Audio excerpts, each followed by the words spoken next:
Theater 5 presents Tomorrow 61212.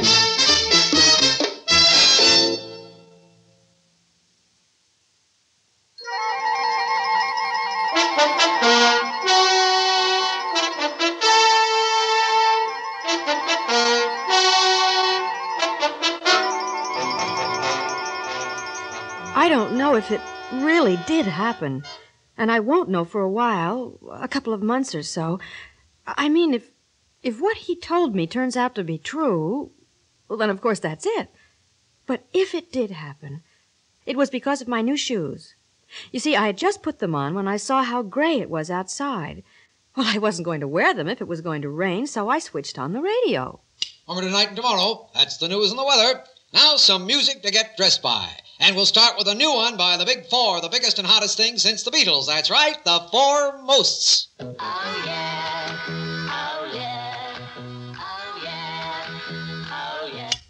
Well, I like the Four Most as much as anybody, but I still wanted to find out if it was going to rain or not. So I picked up the phone and called weather.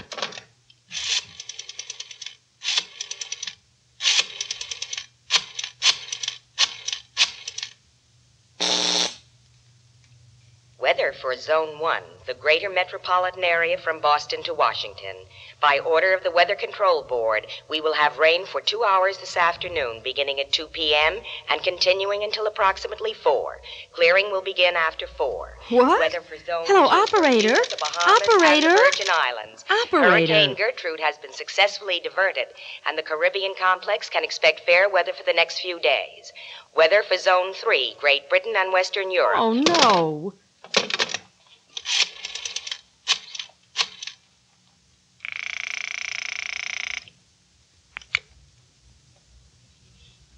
.611. Castelli speaking. Repair service? Look, there's something wrong with my phone. Wrong with it? Yes. I just called weather, and I got some kind of crazy stuff about Zone 1 from Boston to Washington, and... Well, didn't you get the information you wanted? Well, I sure didn't. I wanted the weather here in New York. But that's included in the Zone 1 report, which covers the greater metropolitan area. On the other hand, there does seem to be something wrong with your phone because I'm getting you on audio, but not on video. What? Well, I can hear you, but I'm not getting any picture. May I have your number? I don't know what you mean by not getting a picture, but my number is Herold 47108. Herold? Yes, 47108. I'm sorry, but I'm afraid what I want is your instrument number. You mean my phone number? Well, yes. Well, I just gave it to you. Herold 47108. Now, look, miss, may I have your name? Well, sure, it's Lorber. Nina Lorber. Well, as I'm sure you know, Miss Lorber, we're very busy here, and I don't have time for this sort of thing. What sort of thing? Well, jokes. I asked you for your number. And I gave it to you. Yes, Herold something. We haven't had a designation like that in, well, I don't know, 60 years. What? What are you talking about? Miss Lorber, if you will look at your instrument, just over the touch tone and under the screen, you will see a number.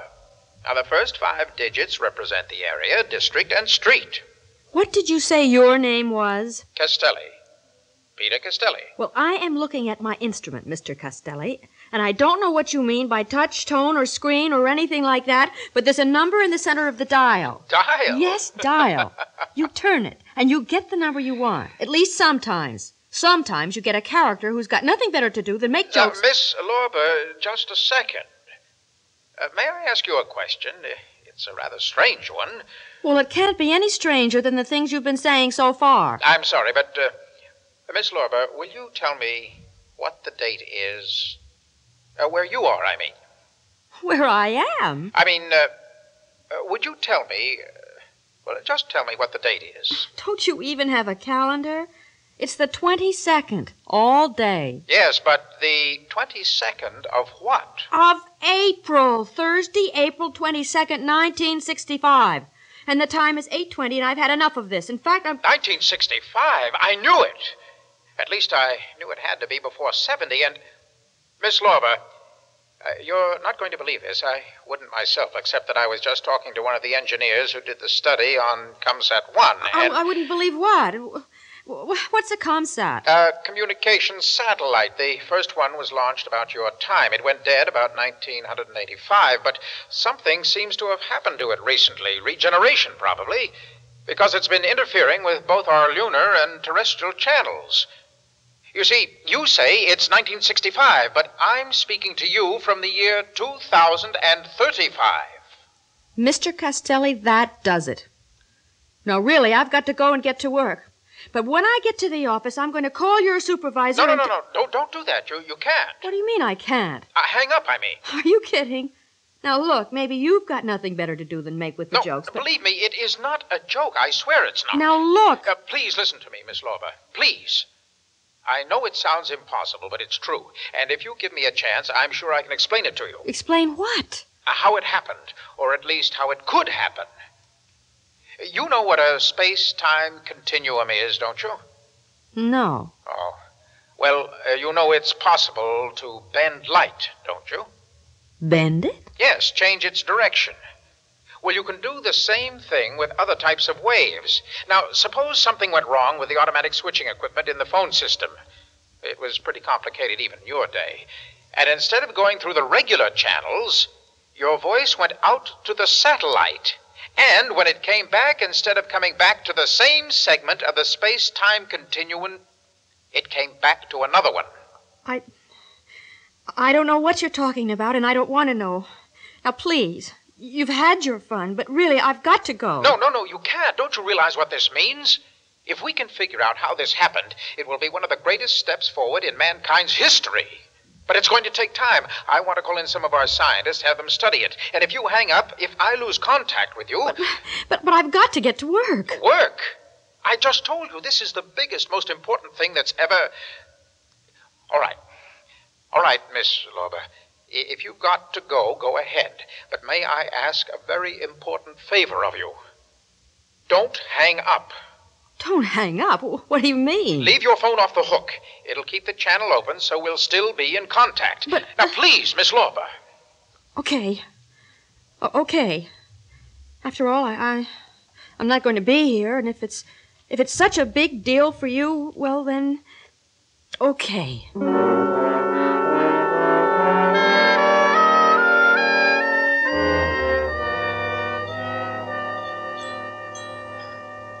Don't you feel well, Nina?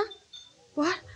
Well, you haven't touched your lunch. It's 20 after already. We've got to get back. Oh, yeah. Are you sure you're feeling okay, Nina? Yeah, why do you ask? Well, I don't know. You've just been acting kind of funny all morning, like...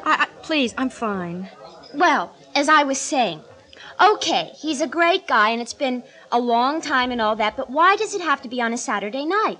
What am I supposed to do, sit home and knit or something? If you've got to see him, why can't I come along? Or why can't we make it a double date? So Bill says no, that he's kind of shy, doesn't like girls very much, and... Who? This Johnny Hodges, his army friend who's coming down from Boston. Haven't you been listening? Oh, sure, of course I have. It's just, I didn't get his name, that's all. Oh. Well, I said, how come if you're such buddies then? Because you're not shy, not the way you were making a play for Dolores the other night. And he got mad, and I guess I did too, and, well, that was that. I see. Hey, he reads a lot of science fiction, doesn't he? Bill? All the time. But what's that got to do with it? Nothing. I was thinking of something else. Do you read much of it? Oh, some. After all, when you're going steady with someone, you ought to at least pretend you're interested in the same thing he is. And now listen, did you ever come across a story where somebody from the future gets in touch with somebody now, actually talks to them? You mean a time shift story? Is that what it's called? Yeah, you read them all the time. Either somebody from the future comes here, that's time travel, or somebody from here gets back into the future and comes back again. Why? Oh, I was just interested. I mean, well, do you think it's possible? Well, if it wasn't, the magazines wouldn't print them, would they? I mean, the least they can do is make sure of the facts. But how come you've got such a thing about science fiction all of a sudden? Well, I haven't got a thing about it. It's just that... Oh, Sally, I think maybe you were right before. I'm not feeling very well. Well, I knew it. The way you were acting in the office and now here. What is it, headache? Oh, something like that. Anyway, I don't think I'll go back with you. Will you tell Mrs. Libby? I think I'd better go right home.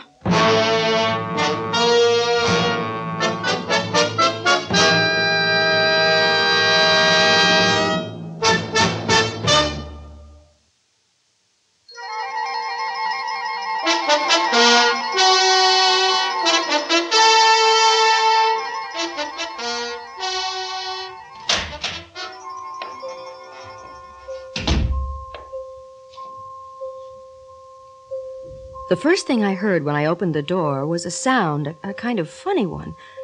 I didn't know what it was at first, but I finally realized it was coming from the phone. So I went over to it and... Hello?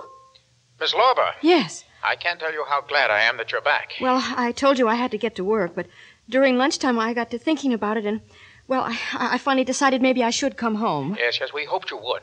Now listen, some of our leading scientists are here with me now, and they're in touch with a great many others. They've been working on this while you were away, trying to figure out exactly how it happened and what to do about it. How to put it to the best possible use. Oh, now, just a second. I came back, but that doesn't mean I really believe it. Believe what? That you're really speaking to me from the year 2000-something. That it's not just a gag. No. I told you that some of our scientists are here with me. Now, would you like to speak to one of them? One of our socio-psychologists, for instance? Well, why should I believe him any more than you? Can you prove that it's really true? Yes, we think we can. We hoped we wouldn't have to because we don't know how much time we have.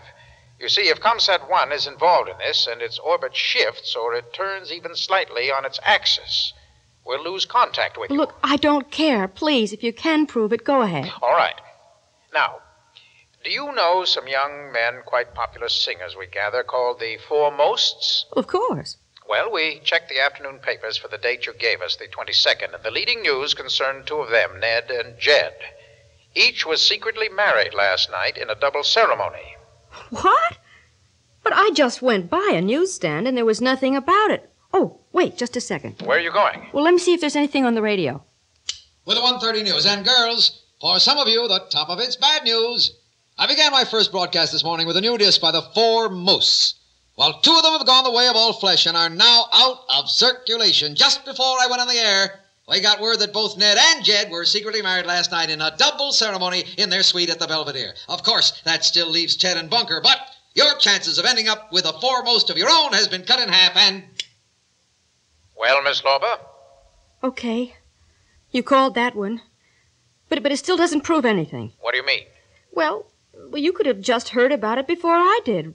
From another broadcaster or a friend or something. Couldn't you tell me something, well, like... more personal, something about me, for instance, that no one else would know? Well, yes, of course we can tell you some things about yourself. We had your file sent up from the Bureau of Vital Statistics. Ready? Yes? Name? Nina May Lorber. Social Security number 10689847923. Born February 11th, 1940, in Tipton, New Jersey, daughter of Henry J. Lorber and Martha Gussman, educated Tipton Public and High School and the Dawson Secretarial School. Married June 24th to John Hodges. What? Well, it's all true up to there, but, well, I don't even know a John Hodges. Oh, I'm sorry, but that's what we have down here. Married to John Hodges of Boston. You're going to have 3 children, 2 boys and a girl. Boston? Wait a minute. Sally was just saying something at lunch, something about, a friend of her boyfriend who was down from Boston, and yes, I think his name was Hodges. Johnny Hodges. Well?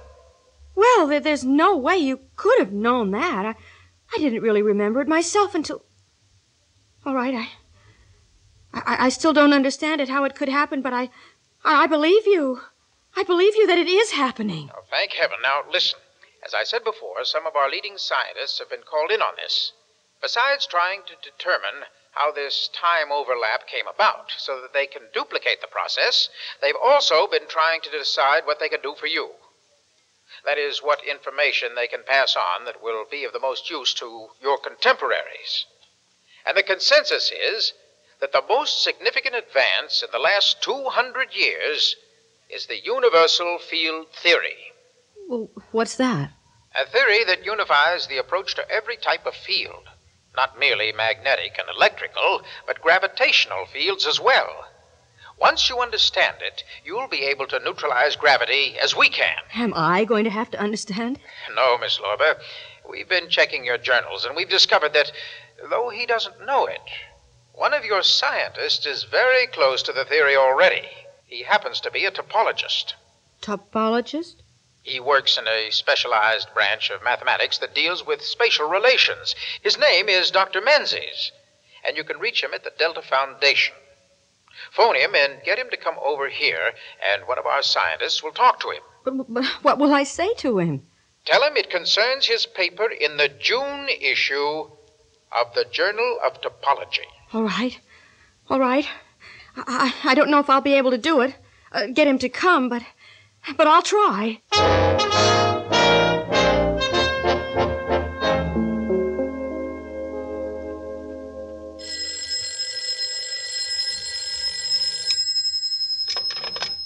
Hello? Dr. Menzies? Yes? This is Nina Lorber. Now, please listen very carefully. I'm calling from a candy store on the corner, but I live at 19 West Thompson Street, and, well, I wonder if you could come over there right away. What? Who did you say you were? Nina Lorber. Not that it matters. I mean, you don't know me, but it's terribly important. Important? How? I can't tell you. I mean, I'm not sure I know how, but you see, there's someone at my place who can. And, well, if you could just come over and speak to him. I don't understand. You say I don't know you and you won't tell me? Wait a moment. You must have the wrong Dr. Menzies. You want a medical doctor, no? No, I want you. You're a topologist, aren't you? Well, yes, but... Look, if you are one of my students and this is your idea of a joke... I'm not, and it isn't. I know it sounds crazy, and I thought it was a joke, too, at first, but it's not. I swear it's not. He said it was important, very important. He? Mr. Castelli. I'm sorry, Miss Lorber, but even if you were more lucid about all this, and I were younger and more venturesome, I'm afraid I still couldn't come over. I'm right in the middle of something, But you've got to come. I said I'd call you, and, well, I can tell you this much. It's about your paper in the Journal of Topology. What? Which paper? I don't know, but it's in the June issue. But that is what I'm working on now. At least I promised them one, and it will probably appear. How did you know about it? He told me. Mr. Castelli. He said you were very close to something big, one of the most significant advances... Miss Lorber, I am probably the one who needs a doctor, a psychiatrist, but... What did you say your address was? 19 East Thompson Street. You mean you're coming? Yes. I will be there as soon as I can.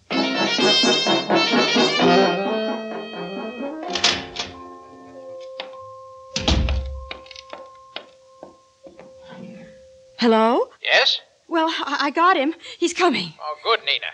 Oh, I'm sorry. Do you mind my calling you Nina? No, I don't mind. How long will it take for him to get here? Oh, I'd say about 20 minutes. Good.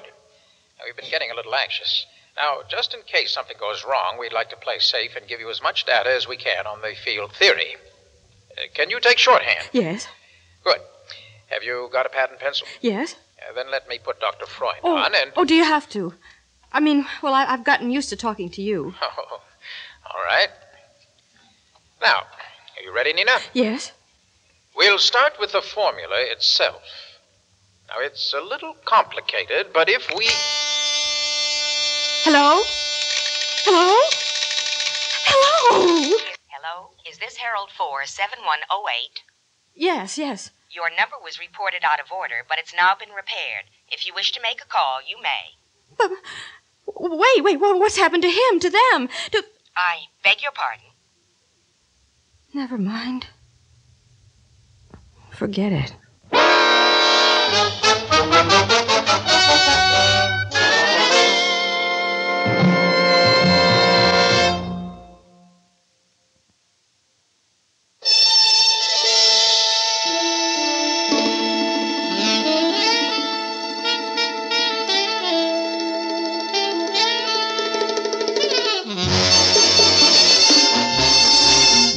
Theater 5 has presented Tomorrow 61212, written by Robert Newman and directed by Ted Bell. In the cast, Rosemary Rice, Donald Buka, Marie Masters, George Petrie, and Arlene Walker. Audio engineer Neil Pultz. Sound technician Ed Blaney. Script editor Jack C. Wilson. Original music by Alexander Vlastotsenko. Orchestra under the direction of Glenn Osser. Executive producer for Theater 5, Ted Bell. We invite your comments. Write to Theater 5, New York 23, New York. That's Theater 5, New York 23, New York. This is Fred Foy speaking.